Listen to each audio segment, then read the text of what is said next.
In the County of Kings, everyone goes hard. So when you go to a Nets game, do it right with an all-access membership. Get in on the Brooklyn Taste Program, free beer and wine pregame, and never pay a dime for food at concession stands. Go hard. It's the Brooklyn way. Call 718-NETS-TICKS or visit brooklynnets.com/all-access. This is the Stephen A. Smith Show podcast. I'm Stephen A. Good afternoon, everybody. Welcome to the latest edition of the Stephen A. Smith Show, coming at you as I love to do every weekday over the airways of ESPN Radio. That's 710 ESPN LA. That's 98.7 FM, New York City. And, of course, nationwide over the airways of ESPN, Sirius XM style, Channel 80. Number to call up, as always, is 866-729 ESPN. That's 866-729-3776. Got a jam-packed show coming your way today. Got a lot of stuff to get into as the month of July rapidly grows towards expiration. Lots of stuff to get into. Still Carmelo Anthony making news about how, he wants to be in Houston instead of Cleveland. Still Kyrie and LeBron making news because that situation hasn't faded from our psyches just as of yet. There was some news yesterday about Odell Beckham Jr. wanting to be the highest paid, expecting to be the highest paid player in all of football. I'll get into that, but it's something else that's on my mind right now because I listened to Cam Newton. And, Kat, if we have that sound, please don't hesitate to make sure we have it and play it, please, because I want everybody to hear. It happened after I got off the air yesterday. We got some sound from practice where Cam Newton was talking to media members. Obviously, he's not happy with Coach Ron Rivera and the plan for Cam Newton this upcoming season. Evidently, Cam Newton, Superman himself, wants to run the football. He does not want to be compromised, doesn't want to have his game compromised in any way, despite having a bevy of shoulder surgeries, fresh off of one right now with the Carolina Panthers trying to keep him healthy. Cam Newton still wants to be Cam Newton. Cam Newton still doesn't want to just drop back in the pocket and throw the football.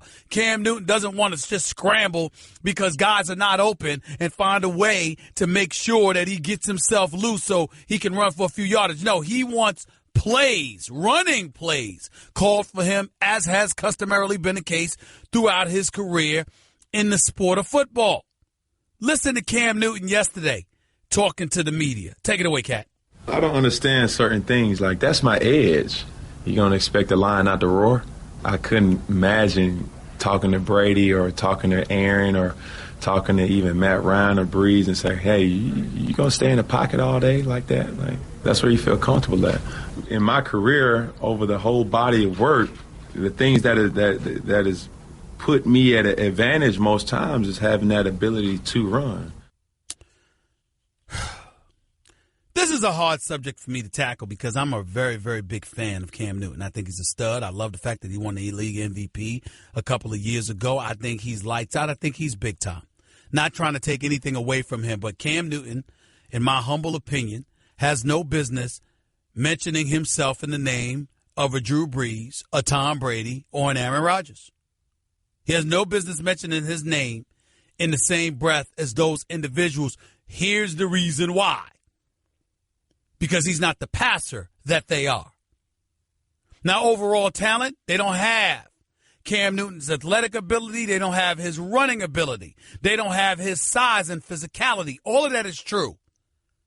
Cam Newton has never been able to throw the ball like any of those three aforementioned individuals. He's never been able to throw the ball like Drew Brees. He's never been able to throw the ball like Tom Brady. He's never been able to throw the ball like Aaron Rodgers. Never.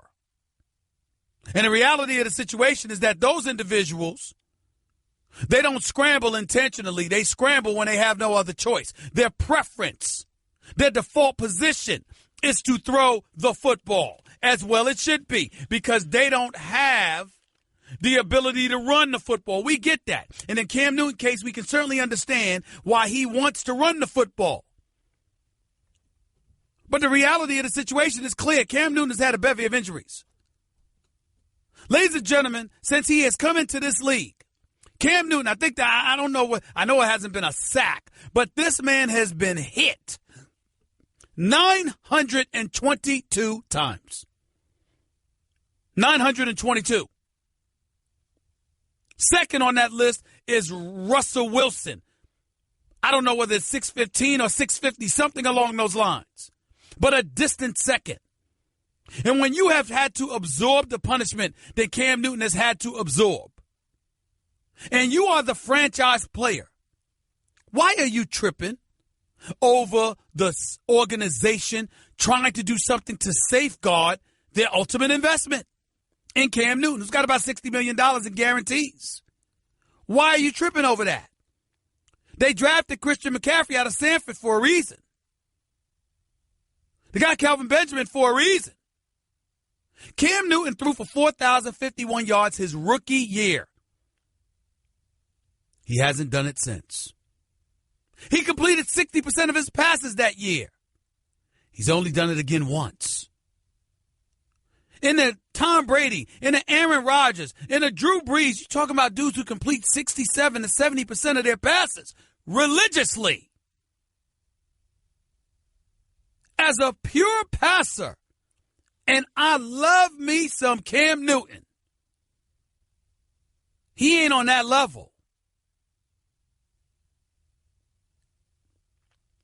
Now, granted, that might say, well, Stephen A., that makes his point, because obviously he might know that he's not on that level if you're just asking him to drop back in the pack and pass when it's strictly scrambling with the football. I don't have a problem with Cam Newton scrambling with the football. I have a problem with Cam Newton wanting actual running plays called for him. If you're scrambling in the pocket and there's nobody there and you want to scramble out of the pocket, God bless you, go for it. But to actually have running plays called for you, where you're running in between tackles and you are fresh off of shoulder surgery and your shoulders are what you need to throw the football in the water of tacklers who are coming after the quarterback. I don't understand why he would have a problem with this. It doesn't make any sense to me. 866-729-ESPN is always the number to call up. That's 866-729-3776. That's just one of the things that we'll get into today. The other thing is, ladies and gentlemen, I'll get into Odell Beckham Jr. in just a second, but this whole Colin Kaepernick thing, I mentioned it 2 days ago. People are still calling. People are still emailing and Twitter and tweeting and all of this other stuff. Let me be very, very clear. I'm going to say it one more time. I believe Colin Kaepernick's being blackballed. And I don't believe it's fair. Did he bring it on himself? Absolutely he did. Did he come across as a flaming hypocrite when he announced to the world that after refusing to stand for the national anthem and he was going to continue his stance until change occurred and black folks and minorities weren't being prejudiced against? And then he turns around and acknowledges while he's promoting change and pushing for change, he refused to vote. That's why I called him a flaming hypocrite. That hasn't changed. But there's nothing that Colin Kaepernick has done that warrants him being blackballed. And make no mistake, he's being blackballed. Now, I sincerely hope that John Harbaugh changes those things. After all, the man did play for his brother, Jim, in San Francisco. That's number one. Number two, John Harbaugh spoke out eloquently and adamantly a couple of months ago, swearing that Colin Kaepernick wasn't being blackballed. Third, Joe Flacco is injured with his $24.55 million self. Ain't done a damn thing since he won the Super Bowl. Now he's hurt. He can't go. And you need a backup. I think some dude just got signed from Arena Football, for crying out loud, ahead of Kaepernick. Some dude named Dan Orlovsky got picked up by the Rams, if I remember correctly, a few days ago. But Colin Kaepernick can't find a job. I mean, come on. He's being blackballed. And to me, it's incredibly alarming because what you're trying to do is keep minorities in their place. Because what you're doing is you're providing a disincentive to speak out, to do what our American Constitution and beyond allows us to do. Colin Kaepernick's protest was peaceful. It didn't impede anything. The games were still played. Nobody else was prevented from standing for the national anthem. People were still walking through the turnstiles, and they still watched him and other guys play. What'd he do? He took a position you didn't like. That's all.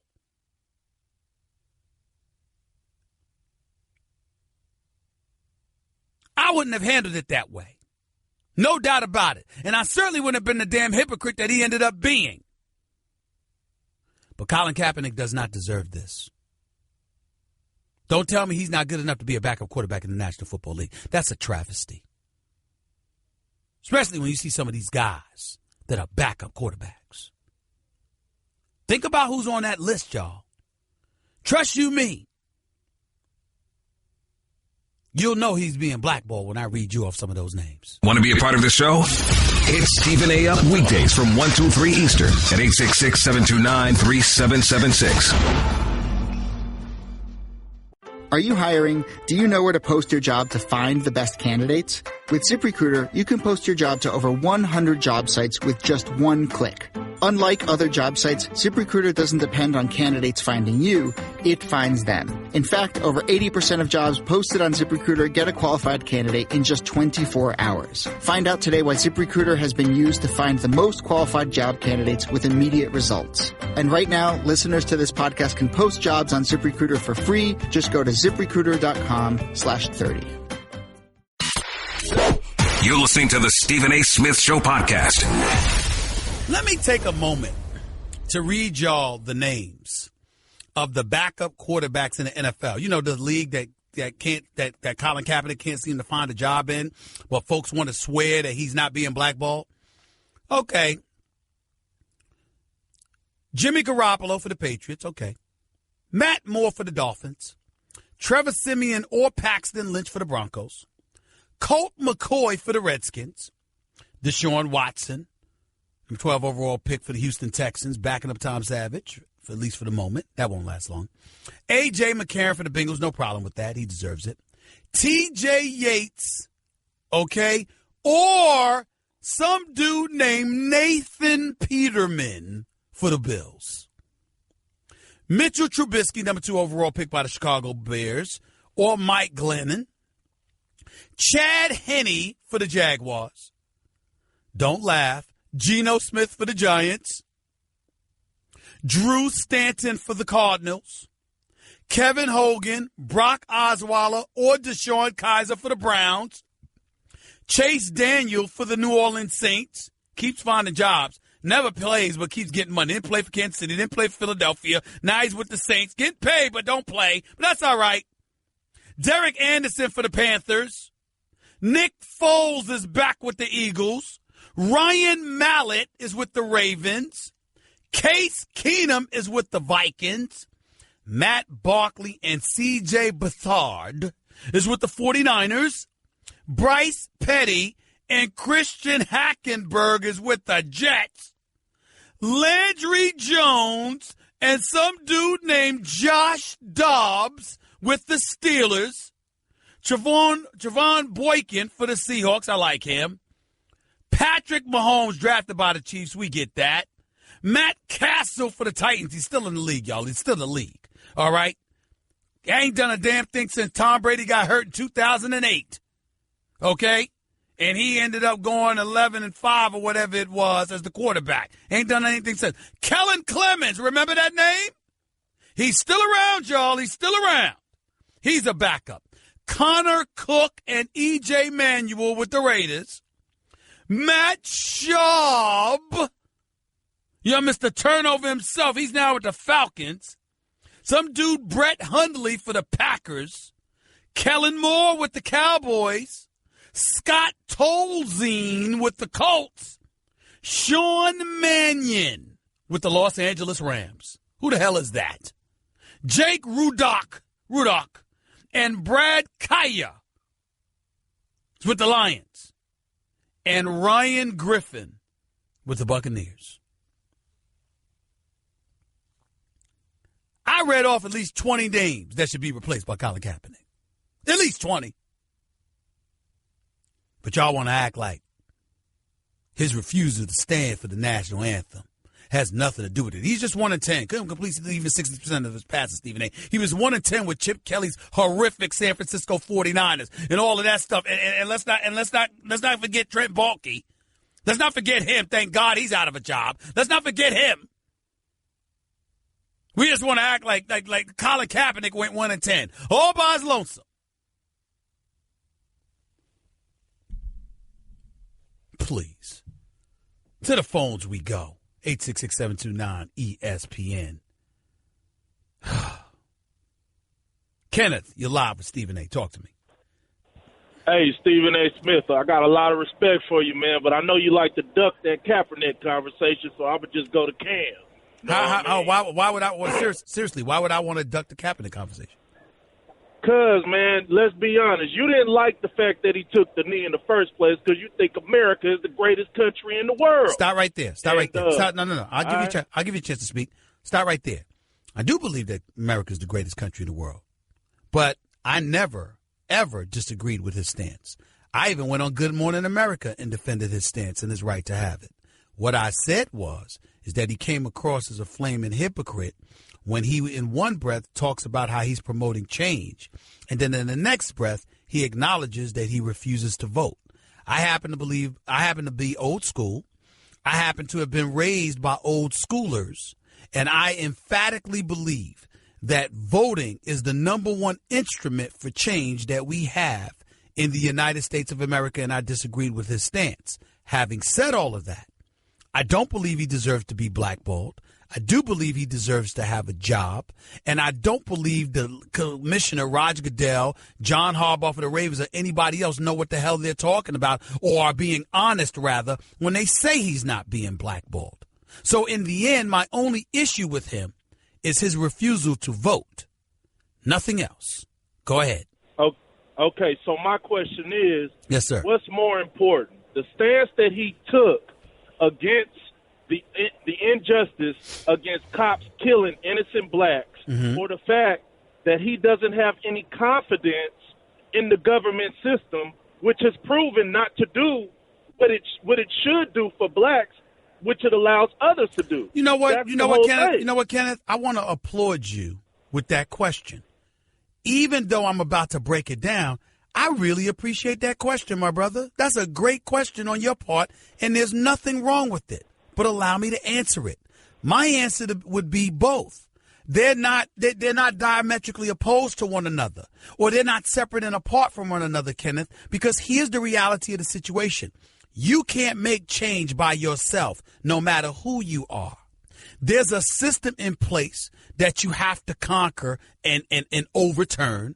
You need a body of individuals in order to pull that off, to garner their support. And your actions have to be consistent.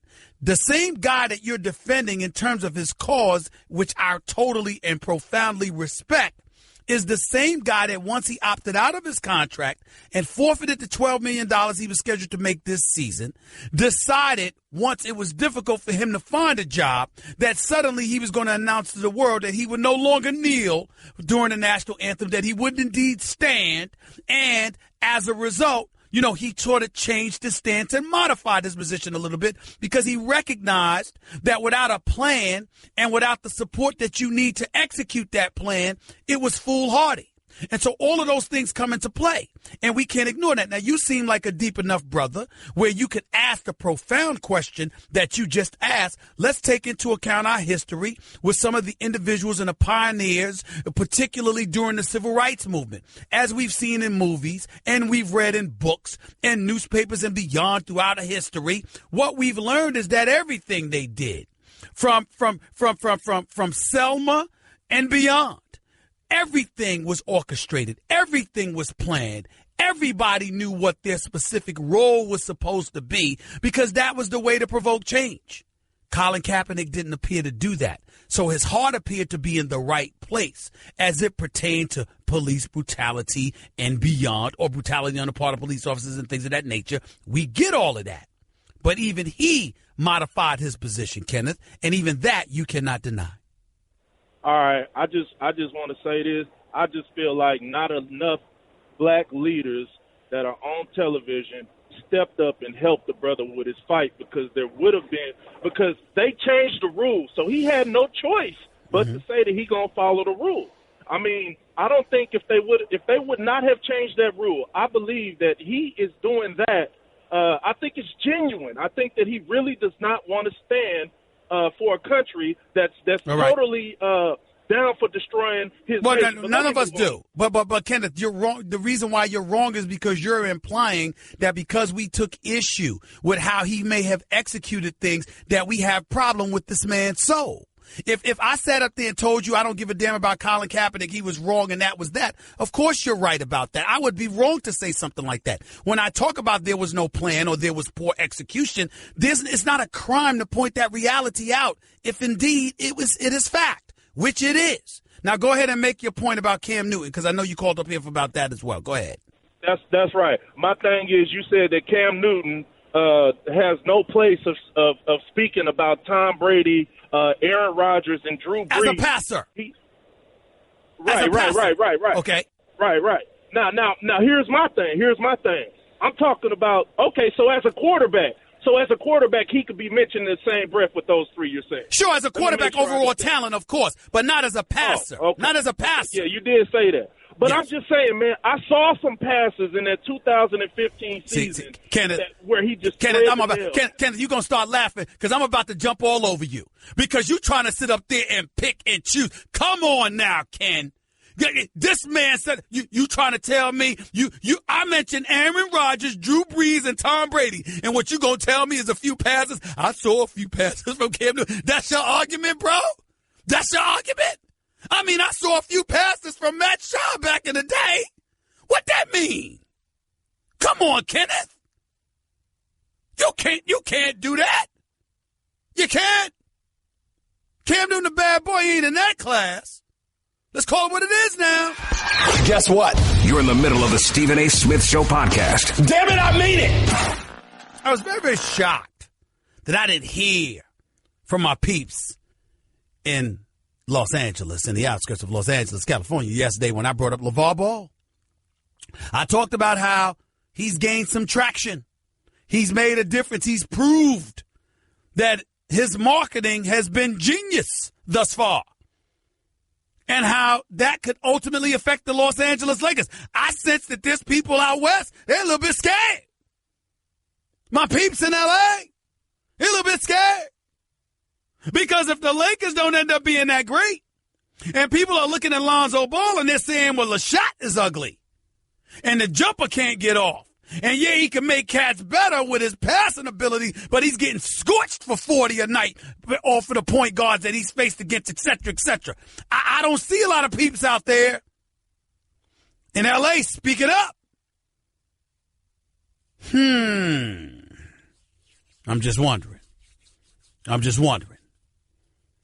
866-729 ESPN. It's 866-729-3776. By the way, Odell Beckham Jr., love this brother. He's a superstar in this game. He's box office. But clearly, I believe the time has arrived for him to be drug tested. He needs to be put through religious perpetual drug test. If he thinks he's going to ever be the highest paid player in football, with quarterbacks running all over the place, you think a wide receiver is going to get paid more than a quarterback? Have you lost your mind? Nonsense. Completely delusional on his part. Won't happen. He's a stud. He's a bad boy. He's definitely worthy. He's definitely overachieved. Let me take that back. Not that he's overachieved, but he's worth far more than his contract says he's worth. And the $5 million that he's going to get in that final year, he deserves more. And if Antonio Brown and Julio Jones and Des Bryant, or really Antonio Brown and Des Bryant, both making $17 million this year, with Antonio Brown rolling up to the Pittsburgh Steelers Patrick facilities in Latrobe, Pennsylvania, in a Rolls Royce, like one of those old Rolls Royces, convertibles sitting in the back seat. It's a little extreme. He wanted attention. He's going to get it. But I'm here to tell you right now, if they get $17 million, Odell Beckham Jr. is worth in that ballpark. Eventually, he may be worth more than them right now. I don't know if you give it to him right now because his temper tantrums and things of that nature, we got to make sure he's out on the field, ready to play. Don't get himself in trouble. Don't become the distraction. The money ain't just for football. The money ain't just for catching touchdowns. The money is also for being a leader and being somebody to galvanize the troops and get them set to go all out so you can win football games, not just so you can get your numbers. You can't pull that off hanging out on boats with a bunch of brothers in South Beach the week you got a playoff game against the Green Bay Packers. Can't happen. I'm a fan of Odell Beckham Jr. I want him to get paid. And just because he did what he did, don't make it, he wasn't a criminal or anything. He didn't break any laws. They had an off day in practice. He went down there for the day. It wasn't wise. I wouldn't have done it. But he didn't. Don't treat him like a criminal because of it. But you ain't going to be the highest paid player in the game. First of all, because you're a receiver. And secondly, the way you act at times scares people into investing in you long term. That's the reality. He has to deal with that. Back to the phones we go. JP in Brooklyn. Talk to me, baby. You're live with Stephen A. What's going on? What's up, Steve? Thanks for having me. Thank you for calling. Thanks. Odell Beckham, I'm going to have to agree with you. He's still a receiver. And I don't think he's top 4 to be talking like that, because there's other receivers I will put ahead of him. I'll put even Deshaun Jackson ahead of him. No. Come on, JP. You went too far. Deshaun's my man. Deshaun's my man, but he's a deep threat. He ain't the route runner that Odell Beckham Jr. is. Stop that. Watch and see how the Buccaneers do this season. And remember, I'm going to hold you to what you said about Winston. I'm going to hold you what you said about that quarterback, that you think the Washington Redskins quarterback is better than him. You said that. Watch the Buccaneers. Hold on. Jameis Winston? Jameis Winston? Well, wait a minute. Kirk Cousins, I said this. You're pointing to what I said when I was in Tampa for training camp last year before the season began, right? No, after the season. You remember we was listing the top. It was a radio. It was somebody called the radio. Okay, after the season. But he is at this moment, JP. Now, Jameis may change things around, but as of right now, Kirk Cousins is better right now. You see what you say? That's blasphemous. I don't believe you just said. Oh my God! Right now, Stephen A. Smith. I don't believe you are saying this on the radio. Okay, but wait till the season. The season's about to start, and hold on, JP. Listen, yes. I understand and concede you may be right. I'm saying at this moment, a game hasn't been played yet for the 2017 NFL season. Listen, you got to listen, JP. For the 2017 season, a game has not been played. Thus far, through 2016, Jameis Winston is not better than Kirk Cousins. Jesus. I don't believe you say it. Kirk Cousins had Deshaun Jackson. All right? And now Jameis has him. And now Jameis had him. And I'm saying to you, if Jameis ends up having a better year than him and proving he's better, that doesn't take away what I said for this moment. Kirk Cousins had the last 2 years. Man. He's been franchised the last 2 years. 23, 24 million each year. Why? Because he's throwing for 4,000 yards and getting it done. I believe in Jameis Winston. I think Jameis Winston's going to be a star, but he's not there yet. You got to give Deshaun Jackson, that 4,000 yards. Don't give it to Kirk Cousins. What about Pierre Garçon? What about Jordan Reed, JP? I mean, all of them. You can give it to him. Yeah, those guys. Exactly. Now, he don't have those guys. I don't even see the Washington Redskins even in the playoffs. I got you. Neither do I. I don't know if that's going to happen this year either. I got to admit to you, because I think Dallas and the Giants will make it to the playoffs before Washington or Philadelphia. But until that happens, the fact of the matter is Kirk Cousins' resume at this particular juncture is better than that of Jameis Winston's. It's a fact. I got to run, JP. You're listening to Love Advice with Leanne. Caller, you're on the air. Hi, Leanne. Longtime listener, first-time caller. Why, in your professional opinion, do you never take my calls off the air? Is this Carl? Yep, it's Carl. I mean, we had a few dates. Everything was great. I thought, Well, when you switch to Geico, you could save a lot of money on car insurance. Okay, awesome. You should call them. I will. Geico, because saving 15% or more on car insurance is always a great answer. Guess what? You're in the middle of the Stephen A. Smith Show podcast. Damn it, I mean it! Mario in Connecticut, you're live with Stephen A. Talk to me, man. Good afternoon, Stephen A. How are you? I have two different scenarios that prove about Colin Kaepernick. I want your opinion. Sure. The first is, do you think last year Brian Fitzpatrick did the same thing as Colin on the Jets? Do you think he would be backing up right now in Tampa Bay? I'm sorry. Who's that you said, sir? I'm sorry? Brian Fitzpatrick. If he would have did the same thing as Colin Kaepernick last year, do you think he'd still be in the NFL right now? That's a great question. I don't know. I'm inclined to say yes. He would be in the NFL right now. Okay. And let's say the second half. Let's flip on its back. Cam Newton did the same thing last year, as great as he is. Do you think he would be blackballed? Well, it's impossible. It's impossible to blackball Cam Newton right now because he's too great. And, nobody would do something like that. The great ones don't have that problem. Does that answer your question, Mario? Mario, are you there? I'm sorry, we lost you, buddy. Appreciate the call. Let's go to Josh in New Jersey. You're live with Stephen A. Talk to me, man. What's going on, Stephen A? It's a pleasure. Thank you, man. Go ahead, buddy. All right, so the Odell obviously wants to be paid the highest paid in the league. That's, to me, is blasphemous. I mean, you can't even keep your composure down when you're in a game in the middle. You're kicking nets. You want all of this. You got to lead by example if you want that type of money, at least in my opinion.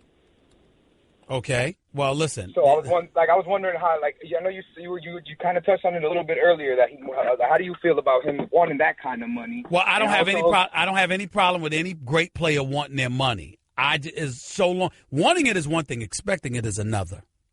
Like, you don't get to do what you want to do, act the way you want to act, be oblivious to the obligations that come along with it, and just have your hand out for the money. It doesn't work that way when you're asking somebody else for their money. You have to capitulate and acquiesce to their demands to some degree because they're the ones making the investment in you. Because it's the risk for them, not you. If you get the money and you sign your name on a dotted line, you can act any old way you want to and your money's still guaranteed. And if Odell Beckham Jr. has shown a propensity to take advantage of such things, that's problematic for the Giants if they invest that kind of money in them. And that's where you got to watch yourself if you are them. Yeah, I mean, just him, losing his cool, getting suspended, you're paying him, if, like I said, I doubt he'll get that $25 million. But if you do pay him top receiver money, $18, $19 million, you miss him for 3 games because, say, he gets suspended for something that he did on the sideline or maybe get into another fight with Josh Norman or another cornerback on the team. Yeah, that's true. All of those things are things you got to worry about. There's no denying that. Can't even think to deny it. Be honest with you. Totally get it. It's coming. It was awesome. All right, man. Thank you so much. Let's go to Jesse in New Jersey. You're live with Stephen A. What's up, Jess? Hey, what's going on, man? Talk to me, man. First-time caller. Thank you, man. So I wanted to find out what you think is the likelihood that the New England Patriots are still engaged in some kind of gamesmanship. Because after Spygate and Deflategate, I think it's still better than 50%. So that's my first question. I don't understand what you're asking. Do you think? Do I think they're still trying to cheat? Yeah, by what? Yeah. I don't believe that. I mean, I don't want to rule it out because there's Spygate, and then after that there's Deflategate. I don't view, believe it or not, as crazy as this sounds, I don't view Bill Belichick as a cheater. I look at it now. Spygate is Spygate, and there's no getting around that. But I know my man Carlton in Massachusetts will have a heart attack. If he's listening right now, he probably drove off the side of the road having a heart attack with what I just said. But when I think about Bill Belichick, I think about probably the greatest coach of the modern day era. I think about somebody who's a phenomenal football mind. And I look at the New England Patriots as an organization that will do everything they can to find out and expose every deficiency an opponent has to exploit it. And sometimes that goes towards that third rail. I view them that way, but I don't view them as flat-out cheaters. I just don't. I think they stretch the bounds on what's within the guidelines. But I think they stretch the bounds because they rely on your ignorance, not as a fan, but as opposing teams. They rely on, you trying to figure out what they do. What they have done. When he eventually gets to 30, there should be an asterisk by his plaque for Spygate and Deflategate. Bill Belichick? Yes. Absolutely not. Absolutely not. I don't believe it. I don't believe it. Because it doesn't matter. After Spygate, they go 16-0. They win a few more years. Then you got the Deflategate situation. What do? They find out Tom Brady gets suspended. They win the damn Super Bowl. I don't want to hear that. No asterisk. They're the Patriots. That's just a sample of what you'll hear on the Stephen A. Smith Show. Weekdays at 1 p.m. Eastern on Sirius XM Channel 80 and the ESPN app. Okay, keep your eyes closed. Okay. I want to show you my first ever painting. All right. Okay. Open your eyes. Oh, that's a lot of colors and shapes. So be honest. What do you think? Well, I like how if you switch to Geico, you could save hundreds of dollars on car insurance. Oh, yeah, that's true. Yeah. Here, why don't I hold your paintbrush while you call them? Geico, because saving 15% or more on car insurance is always a great answer. In the County of Kings, everyone goes hard. So when you go to a Nets game, do it right with an all-access membership. Get in on the Brooklyn Taste program, free beer and wine pregame, and never pay a dime for food at concession stands. Go hard. It's the Brooklyn way. Call 718-NETS-TICKS or visit brooklynnets.com/all-access. This is the Stephen A. Smith Show podcast. I'm Stephen A. It is always my pleasure to talk to my next guest, the former coach at Texas, former coach at Louisville, present coach at South Florida. The one and only Charlie Strong is on the line with yours truly. What's going on, Coach? How are you, man? How's everything? And, we started practice. I've got 3 days in, and the team has a really good attitude, and they're working really well. But it is going really good. Living in Tampa, to have just a whole new experience, and the USF family has really welcomed me in. What drew you to this particular job? Why South Florida? Was it a situation of timing? Did you not want to wait for another head coaching job, or was it something else that very, very few people may know? Well, when you look at, after the Texas situation, I kind of sat there for 19 days. So there was a lot of jobs open, a lot of opportunities to go be a coordinator. And I just wanted my own job. I said I want to be my own. I want my own program, and that way I don't have to work for anyone else. So when the South Florida position came available, and Willie, who left me some really, really good players, Stephen A., he did a great job of recruiting, left me some good players.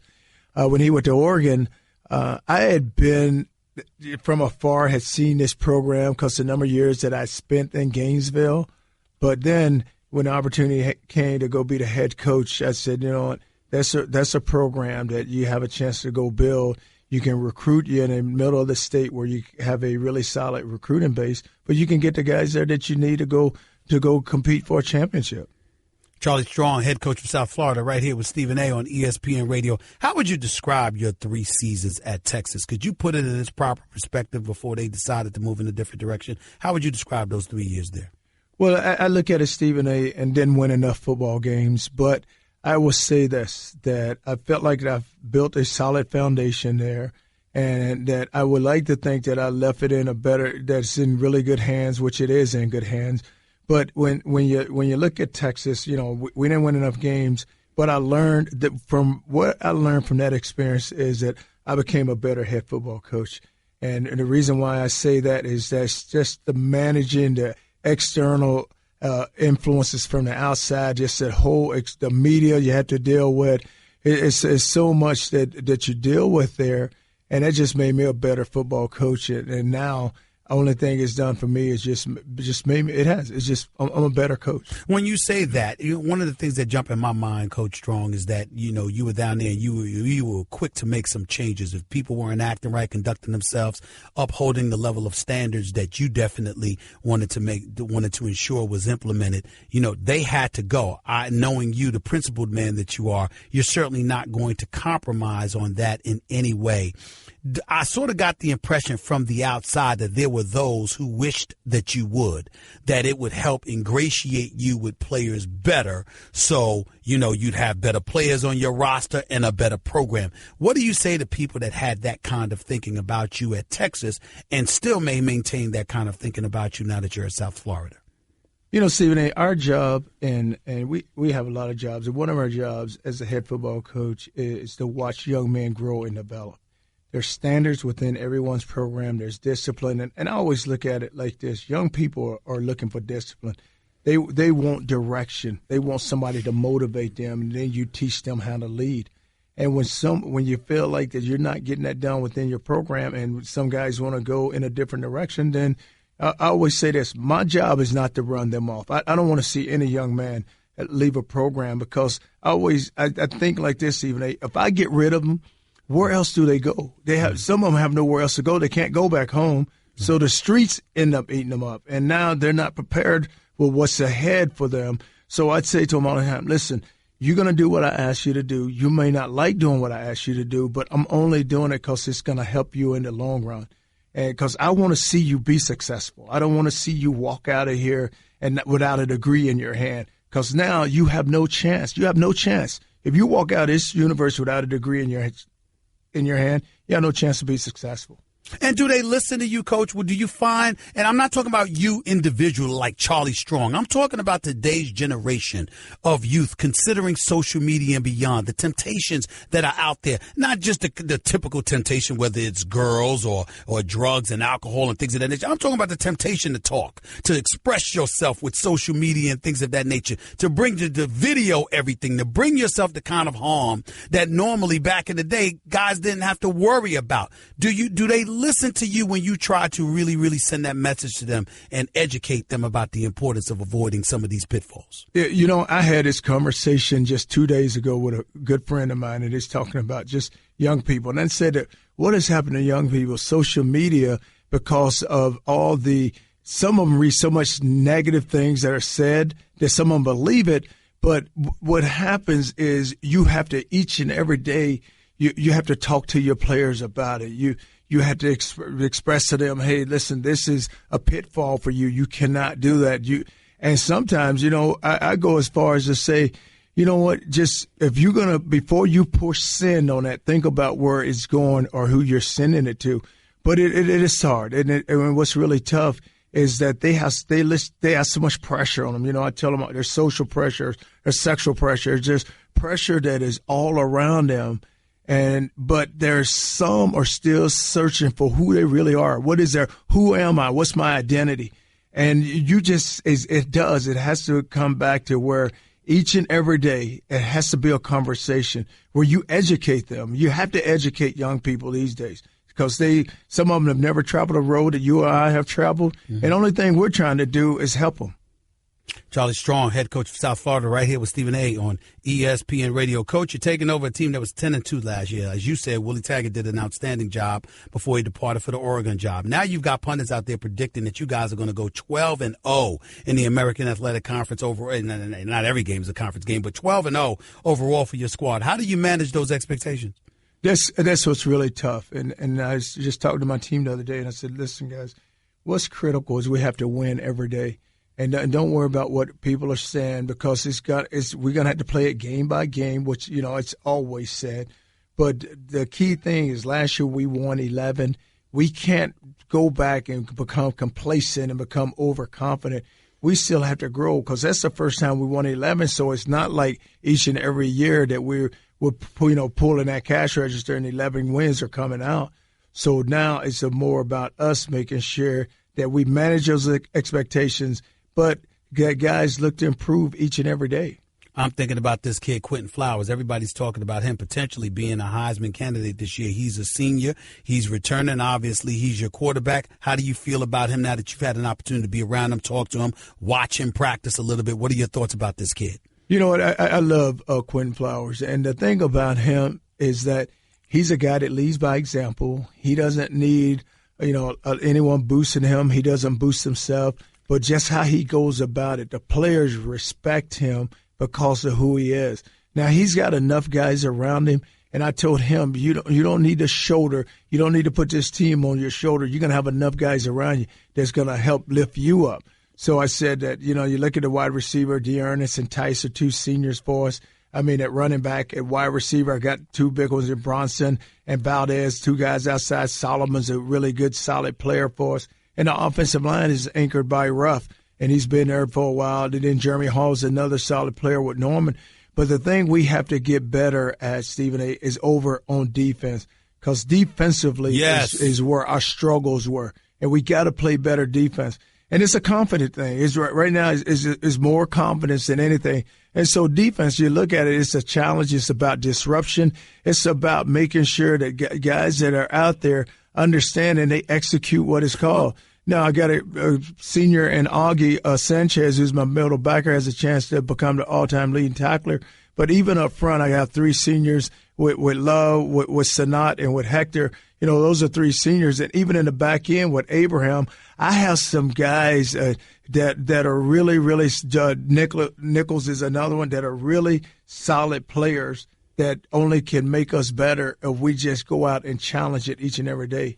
Coach, I know you talked about it being an issue of confidence, but you did surrender 31.6 points per game last year. That is not good. And defense is your signature. Specifically, how are you going to go about rectifying that situation? It's not just about getting guys to believe in themselves. I know that's important, but it can't be just about that. No, it's more than that, and it's more about just playing together. And a guy has a job to do, go do it. You look at some of the big leagues that we let get away from us, but the good thing about it, their whole attitude has changed. And once you give, it's all about just making sure you give a player something and demand he do it. It's things that we got to get done, and the only way we're going to win is defense got to play good. Our defense, to get to championship level, our defense is going to have to play.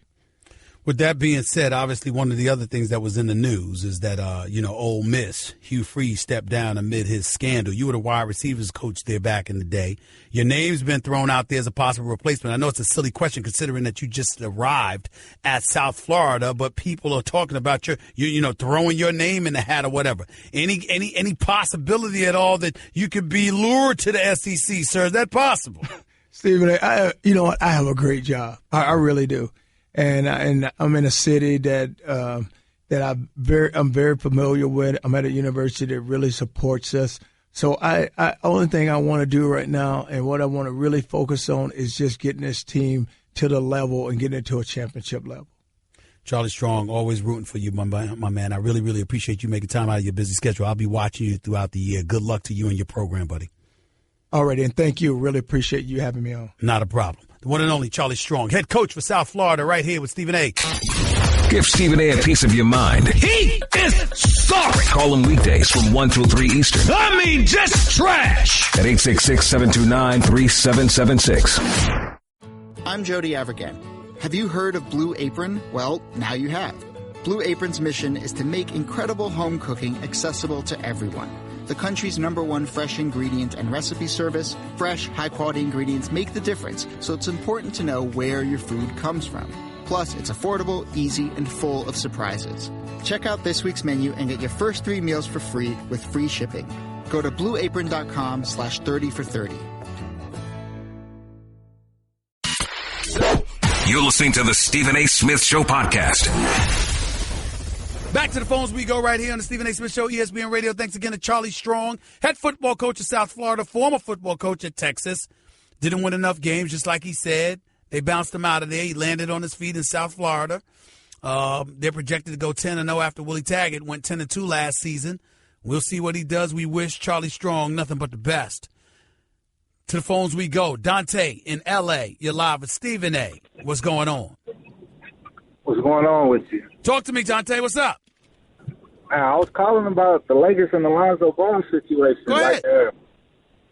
I think they're not going to the playoffs, but Lonzo Ball will take them a lot further than they went this past year. Okay. Lonzo will give them an extra 10 wins. Well, you know what I'm asking. You know what I'm asking. I think that the Lakers, I think they can win 30 to 35 games this year. But you know what I'm asking. I'm saying to you, if they struggle, as they struggle, considering the cachet that LeVar Ball has brought to his son and what he's been doing, and it seems to be working. If he speaks out against the Los Angeles Lakers, essentially that's somewhat speaking out against Irvin Magic Johnson. How is Dante going to take it?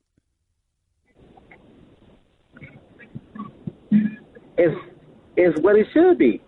There's nothing wrong when you put yourself in situations to be criticized. That's what comes with the territory. Yeah, but that's his son. But that's his son. That's his son, Dante. What if he's coming to the defense of his son at the expense of the rest of the Los Angeles Lakers? How are you going to feel about that? I feel in that situation, then it'll come to a head. But okay. Lonzo, he's been handling everything to this point. I truly believe Lonzo is a lot stronger than what people say, and I watched you say and others say he needs to come out, but I don't think he's ever going to come out because his dad is his shield. It's like a shield for him. Okay. All right. You might have a point there. It'll be interesting to see what happens. Appreciate the call, man. Thank you so much. Drew in Randall's Island. You're live with Stephen A. What's going on, Drew? How are you? Hey, Stephen A. How you doing? On Kyrie, I'm shocked. I mean, I'm stupefied that so many Knicks fans seem to be hemming and hawing and worried about his defensive liabilities. I mean, have they been watching the past 20 years of the desert that has been the Knicks basketball? I'm not gonna lie. I'm not gonna lie to you. I haven't heard that. I haven't heard anybody walking the streets of New York City and beyond. I haven't heard a single soul that said they don't want Kyrie Irving. Not well, one. I've heard hosts on this station say that he's not enough of a defensive player. He's not a two-way guy. I mean, do they think that players like Scottie Pippen and Kawhi Leonard grow on trees? Those guys come around once every who knows how long. I mean, to be that picky is crazy. I mean, if you first of all, you can't compare him to when Melo came or when Steph Marbury came.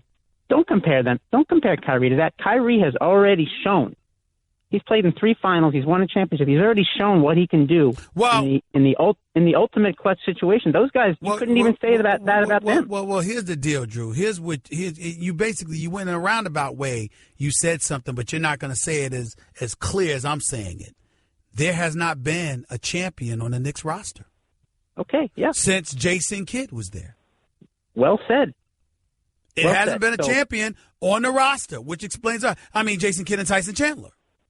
And Tyson Chandler don't really count. He's the big man. He was a center. He's a defensive whiz. All good.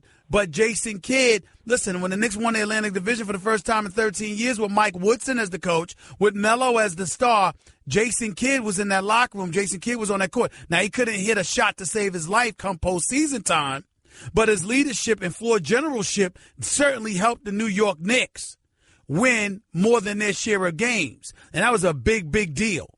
And to me, anytime you can get a champion on your squad, particularly a champion that averaged more than 25 points per game, I don't think you turn that down. No, and I'll let you go, Stephen, but I wanted to get your opinion and whether you agree with me on this. I feel like short of letting KP go, you get Kyrie here no matter what it takes. Whatever the price is, basically, you pay it as long as you can keep KP and have both of them playing together. That's how I feel. I will say this. I want Kyrie. I'm almost there with you. But if Cleveland wants the next 3 first-round picks, I don't want to do that. But if they want Melo in a pick, if they want Melo a player in a pick, I'm all for it. You're dead right. All right, man. Take it easy. Let's go to Rich. You're live with Stephen A. What's going on, Rich? How are you? Hello, Stephen. How are you doing? First off, I just want to say I've been listening to you for a long time. I respect the work that you do, but we're going to have a difference of an opinion right now. Sure. That's what it's all about. Colin Kaepernick. Yes, sir. I don't believe truly that he's being blackballed. Mm-hmm. Maybe to a 60-40, just a little enough. My reasoning is this. Does he want to be an NFL backup player because that's what he's going to do, and he's going to get the league minimum probably, or does he want to be an activist? You need to get him on your show and point blank ask him that question. Well, let me retort to that, Rich. We're not far off. You're 60-40, I'm 50-50. In other words, I think that had just as much to do with it as his 1-10 record, his inability to complete 60% of his passes, combined with the fact, like John Harbaugh said, where's his focus going to lie? Because if you want somebody to bring you on their team as a football player, they need to know you're going to be focused on football instead of being an activist. That's fair. But the flip side to it is that don't act like what he did and the vitriol and venom he stirred up by a lot of folks out there who were insulted and they misconstrued him refusing to stand for the national anthem as insulting our military. Colin Kaepernick specifically came out and said his stance was in no way directed at the men and women in our military fighting for this country. It was to bring attention to racial injustices, police brutality, and things of that nature that were taking place in this country and still are to a large degree. That's what he was pointing to. And you have people who are in an uproar because of it. And in my opinion, Rich, they're trying to hide behind what their interpretations of what happens instead of dealing with what's real. He protested for that reason. They hated the fact he did it, and they're holding it against him. They know that what he meant by it. They're trying to change the definition or the purpose of what he was doing. They just hate what he did, and they want him to pay for it. And I agree to that, but I still think that him getting another job, he's still going to be the headache. He's still going to, bring his social activist stuff. Rich, can I ask you a question? Because he needs the NFA. Rich, listen. These are questions I'm asking you. I'm not grilling you like you're wrong. Let me ask you this question. What kind of headache did he really cause you if you're an owner? Tell me what that headache would be. If I'm an NFL if you're owner, an NFL owner, tell me what the headache. All he did, he played in the game. He showed up to the game on time. He didn't block anybody from watching the game or anything like that. During the national anthem, instead of standing, he kneeled. Tell me what real headache he caused you, Rich, in a society where your First Amendment privileges, your constitutional rights come into play, and everybody understands the freedom of speech element that comes along with it. Tell me what exactly did he do to cause Rich a headache? All right, here you go. I'm going to put on Jerry Jones' hat right now. Fair, that's fair. When you play for me, okay, I don't care what your stance is. But once that national anthem goes on, you leave your activist stuff at home. You will stand at attention. You don't have to have your hand over your heart. You take your helmet off, and you play for me if you want a job. I'm your owner. I'm signing your check. Do not do that. Hey, Rich, before I let you go, that's your stance, even though the NFL encourages but does not mandate that you stand for the national anthem? Because the NBA mandated it, essentially. The NFL did not. So that's your stance, even though he plays in a league that acknowledged publicly they encouraged but did not demand nor mandate. That's still your stance? As an owner, and if he signs for me, yes, you can be the activist. Even though the league that you preside over, even though your league doesn't mandate it, you're saying you would. Correct? I would say as an owner, I would. Too many people died for that flag and that right. Okay, listen, I disagree with where you're coming from, but I respect your honesty. Because you're basically saying you'd go against the league mandate. I'm saying as an owner, you have now the power to influence the league mandate. You would have a stronger case if you simply went to the league office and say, modify that rule. Everyone stands for the national anthem. That's our rule, and that's that. But if the man didn't violate the rule, Rich, I find it hard that you could take that stance, but I respect it. I understand. 86672. Appreciate the call, Rich. Guess what? You're in the middle of the Stephen A. Smith Show podcast. Damn it, I mean it. Brandon in L.A., you're live with Stephen A. Talk to me. Hey, how you doing, Stephen A? I'm good. I just feel it's a little irresponsible for you to keep calling Cap a flaming hypocrite without stating what he articulated as to why he didn't vote, and it doesn't help him. Hold on, because I don't feel like it. I explained it 10,000 times. I'm not going to go over every single time Kaepernick's name comes up what exactly he said when I've done it 10,000 times. I've done it enough already.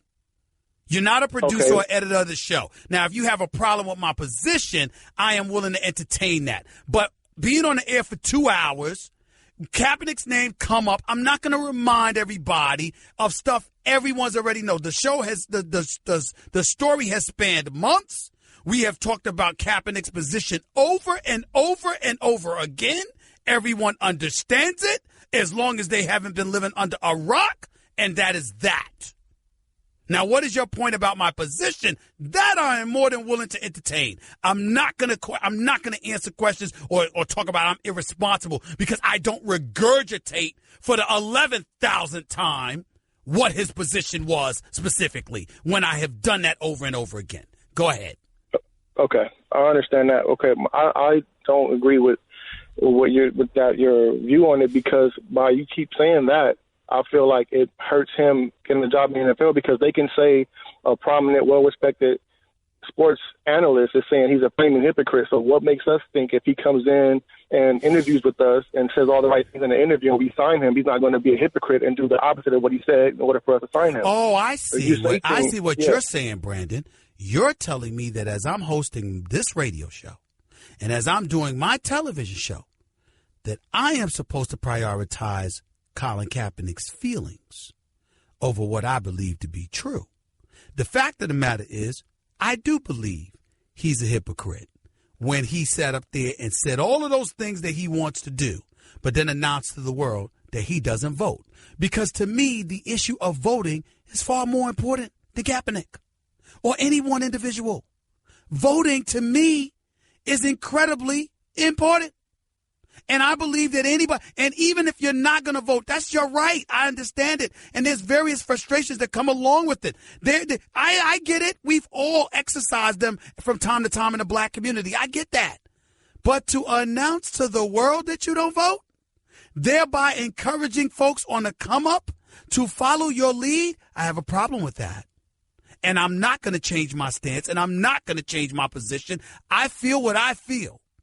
And that is that. I'm not trying to hurt Colin Kaepernick in any way, but I'm not trying to help him. Not when it comes to the issue of voting. I don't agree with him at all. Zero. I understand, but you didn't agree with what he said. He didn't vote because he felt that one candidate was this and the other candidate was that. Yes. He didn't believe in their policy, so he didn't vote. Yes, because guess why? Somebody gonna be president. One or the other. What's the lesser of the two evils? Pick one. That's the world we live in. You don't get what did our president? Were you a fan of President Barack Obama, Brandon? Yes, sir. Remember his speech at the DNC? Yes, sir. And let me echo the line for you because I got it by heart if I remember it correctly. I hope I got it word for word. But he sat up there and said, he said you can't afford, to be divided from her just because you don't agree on every single issue. You got to get in the arena with her.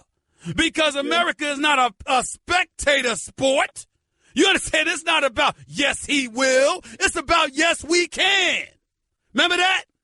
Yes, sir. That's what he was talking about. So he was talking about jumping in and you can't desert people just because you don't align with them on every issue. I don't align with Colin Kaepernick on the issue of voting. But I totally agreed with his stance in terms of brutality on the part of police officers, racism and prejudices that have been exercised against disenfranchised communities throughout this country's history. I totally agreed with him on that. I don't agree with his position on voting. I'm not bending on that. I don't care what anybody says. I will not bend on that. I get what you're saying now. I'm glad I was able to get through and I hear it from you. All right. Thanks a lot for the call, buddy. And I appreciate the call. And I appreciate your consciousness as well. Thank you for that. Colby, you're live with Stephen A. What's up? Stephen A., appreciate you having me on. So my question, I guess, would be if you're Dan Gilbert or, Kobe Altman now, do you try to trade Kyrie to another Eastern Conference team or you're going to have to deal with perennially? I'm not thinking LeBron. Kobe, I'm not thinking about Eastern Conference or Western Conference. I'm thinking about the best deal. Whatever deal I can get for Kyrie Irving, I'm going to take because I got LeBron. And I believe LeBron is better than Kyrie. And I believe no matter what Kyrie can do, it won't usurp what LeBron brings to the table. And because of that reality, I am going to get the best deal.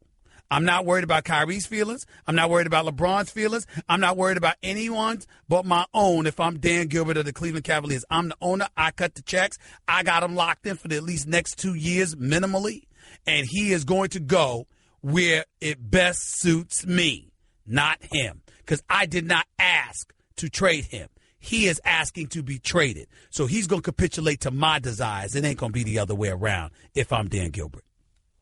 Right. I guess the question I had is that if you, I guess, have a hint that LeBron James is going to leave you as Kyrie Irving, somebody you want to see for the next 3, 4, 5 years, you know, if LeBron does in fact leave you, I guess that was my big question. Well, Kyrie, you have to. I think you move Kyrie because Kyrie made it very, very clear he can. Listen, the man knows that if LeBron with LeBron being there this year, the likelihood is they're going back to the finals next year. He knows this already. And because he knows that, and then he suspects that LeBron may leave after next year, and that he'll be left with the team, and it will be his team, him still asking for a trade is him still telling you he no longer wants to be in Cleveland. Right. Okay, yeah, and that makes sense. Like I guess I would be worried about competing against him, but that makes sense. All right. You're listening to Love Advice with Leanne. Caller, you're on the air. Hi, Leanne. Long-time listener, first-time caller. Why, in your professional opinion, do you never take my calls off the air? Is this Carl? Yep, it's Carl. I mean, we had a few dates. Everything was great. I thought, Well, you know, when you switch to Geico, you could save a lot of money on car insurance. Okay, awesome. You should call them. I will. Geico, because saving 15% or more on car insurance is always a great answer. Guess what? You're in the middle of the Stephen A. Smith Show podcast. Damn it, I mean it! Let's go to Abraham in Cali. You're live with Stephen A. What's going on, man? How are you? How you doing, Stephen A? I'm Big doing all fan right. over here, bro. Thank you, man. Go ahead. All right. So, Pelinka and Magic Johnson from the L.A. Lakers, they talking about getting 2 superstars to take us to that next level. Mm-hmm. Who are these 2 superstars, realistically? Everyone's talking about Realistically, Paul George is one. Conceivably, LeBron James would be the other because people are thinking that he's going to decide to bring his talents to L.A. Because he has aspirations and he doesn't owe the city of Cleveland anything. I know that Paul George's agent doesn't want Paul George in L.A. with LeBron, but I know that Paul George originally told the Cleveland Cavaliers if they acquired him in the trade, no matter what he told the Lakers, he would stay in Cleveland as long as LeBron stayed there. But the second LeBron is out, he's out, and the only place he's interested in going to was L.A. So that's the story. How plausible things are remains to be seen because things could change, as I'm sure you well know. I do know that. You never know what's going to happen in the NBA. There you go. Appreciate the call, buddy. Thank you so much. Have a nice weekend. Patrick in Cali, you're live with Stephen A. What's up? Patrick, hey, are you there? I appreciate you having me on, man. Go ahead, buddy. Go ahead, man. Hey, I just wanted to touch on this Colin Kaepernick one more time, talking about the voting and all that. We actually, I was able to get on with you a couple months back when this thing was going on, and we spoke about it, so I appreciate the ability to do it twice. I'm just going to ask a question to you, and it's going to seem a little bit funny, so just bear with me. But, if I was to put fecal matter into a bowl and put a spoon in it, and then I was to put fecal matter onto a piece of bread and use another piece of bread to make a sandwich out of it, and I put that bowl and that sandwich on the table, would it really matter to you if I let you vote on what was for dinner? That's a horrible example. That's okay. a horrible. That's a horrible example, and the reason why is because I have plenty of options as it pertains to what to eat. I don't have plenty of options as it pertains to who's going to be my commander in chief for the United States of America. You have 2. But if both of the options that you're given you look at as being terrible options and neither one of them is going to do good for you or the country, then, it's the same kind of analogy, essentially. You're still being force-fed. But you think it is. I don't. I don't believe it's the same kind of analogy. Because, for example, both of those choices are incredibly unhealthy choices. Whereas in this country, it's not a dictatorship. The presidency is not a dictatorship. There are things you can do, but most of which you cannot do. And the problems that our present president is having in terms of making sure things, legislative things come into existence, it's proving that because clearly, regardless of what he said he wanted to do and what he said he was going to do, he can't do it because he can't conjure up the votes. So knowing the kind of country that we live in, knowing how educated a guy like Colin Kaepernick is, to take that stance, to act like either or is just a horrible, horrendous choice with equal damage to the country, I must say is flat out ignorant. Well, but you have your belief and other people have theirs. Wait a minute. Options were. Oh, but Patrick, you asked me the question though. See, that's where it gets tricky because you just called up and asked me the question, giving me the analogy or the example that you gave it to me. Why did you choose to do that? It's based on what I said because it's based on how I feel. Yeah, yes. So my point to you is that I just gave you what I feel. So you can't sit up there and say, oh, well, that's him. Well, that's you. But you gave me that scenario. Why don't you give him that scenario? Well, if I had the ability to discuss with him, I would. I don't. And what does it say? And what does it? And by the way, Patrick, and I appreciate you calling. Thank you. But Patrick, let me ask you this real quick: why you haven't heard from Colin Kaepernick? Considering that he wanted to bring attention to an issue, that he wanted to give voice to an issue, now he's clearly and flagrantly being blackballed. As far as I'm concerned, why haven't you heard from him? Well, that's a question you'd have to ask that man. I guess for me to assume why I haven't heard from him. The only assumption I can make is that he's not doing it for self. You hear about him doing things like giving out suits in front of people that are going in front of parole board, giving out food in different areas and donating money and stuff. You hear about it, but you don't hear of it from him. Yes. So why he chooses not to do that, if he chooses not to do that as a character, it shows something of his character. I would say. Listen, I'm not questioning the man's character. I'm simply saying that you came across it, meaning him, not you. You came across as a hypocrite when you went through all of that and then said to the world, you announced to them that you wouldn't vote. And when you say you're not going to vote, and that's the number one instrument for change as far as I'm concerned within this country, that and obviously money, the bottom line is that you dilute the potency of your argument, which he then proved even more so by coming out thereafter and saying he would no longer kneel for the national anthem. He would stand for the national anthem. Last time I checked, the complaints that he had, Patrick, you and I both agree, we haven't seen tremendous change that took place since a few months ago. He tackled that issue, but yet he once said he wouldn't change his position until change took place. Now he's changed his position. I think when he made that statement, I kind of took a breath for myself because, it's going to be a long time before that change that you're asking for happens. So, if you're not I agree with you change there. But that's what he said, Patrick. I mean, I got to go. We could talk about this at another time. But all I'm saying to you is that's what he said. And we can't escape what he said and how it's inconsistent with what he actually ended up doing. And this is what I love about us, not just as black people, but as Americans and as human beings. We have such incredibly compassionate hearts because we're coming up with every excuse under the sun to make when, in fact, there is none. He messed up and may have messed up his future in the process. That's just a sample of what you'll hear on the Stephen A. Smith Show. Weekdays at 1 p.m. Eastern on Sirius XM Channel 80 and the ESPN app. Okay, Kevin, for the grand prize of $1 million. What color is the White House? I know this. 5 seconds. Oh, switching to Geico could save you a bunch of money on car insurance? Okay. Judges? That's true, Kevin. They'll allow it. Congratulations. You're a winner. Woo! Geico, because saving 15% or more on car